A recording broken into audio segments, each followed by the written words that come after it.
बऱ्याच विद्यार्थ्यांकडून स्कॉलरशिपचा form right to give up झालाय.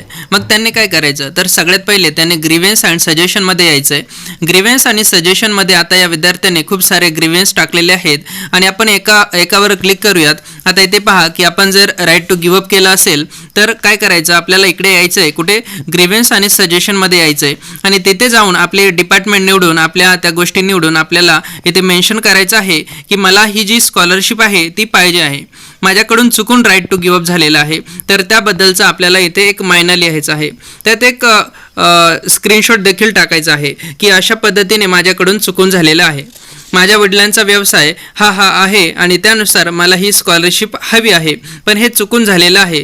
तर तुम्ही हा फॉर्म कॉलेज लॉग इनवरून रिव्हर्ट करावा आणि कॉलेज लॉग इनवरून रिव्हर्ट झाल्यानंतर कॉलेजवाले परत ते बेनिफिट ॲक्टिव्ह करतात, रिट्राईव्ह करतात.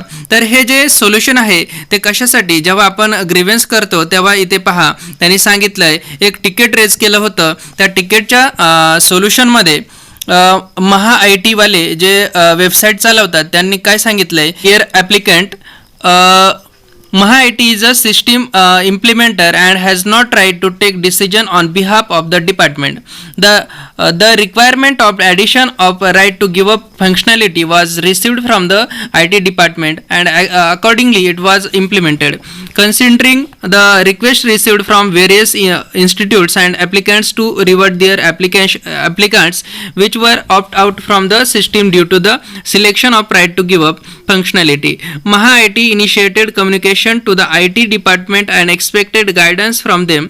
Once Maha IT gets confirmation to revert all the right to give up option selected applications, necessary changes will be done in the system. It is requested you to the please follow up with the institute. Once necessary changes done, it will be reflected in applicant profile too.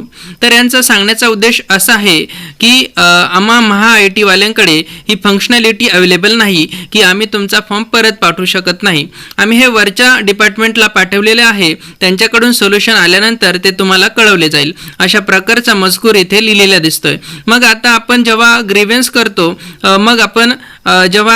करतो तेव्हा grievance करताना महत्त्वाच्या गोष्टी लक्षात ठेवा. तुम्हाला तुमचं department, scheme name आणि संपूर्ण मजकूर लिहून त्याखाली आपलं आधार कार्ड PDF फॉर्मॅटमध्ये आहे आणि राईट टू गिव्ह अपचा जो स्क्रीनशॉट आहे तो सुद्धा अटॅच करायचा आहे. मग हे ग्रीव्हन्स रेज केल्यानंतर ते सिस्टीमवर शो होईल.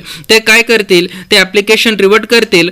आता रिव्हर्ट करणार कुठे, तर ते रिव्हर्ट करतील इन्स्टिट्यूटच्या किंवा कॉलेजच्या लॉग इनमध्ये. मग ते कॉलेजच्या लॉग इनमधून कसे रिव्हर्ट करतात ते आपण पुढील भागात बघू.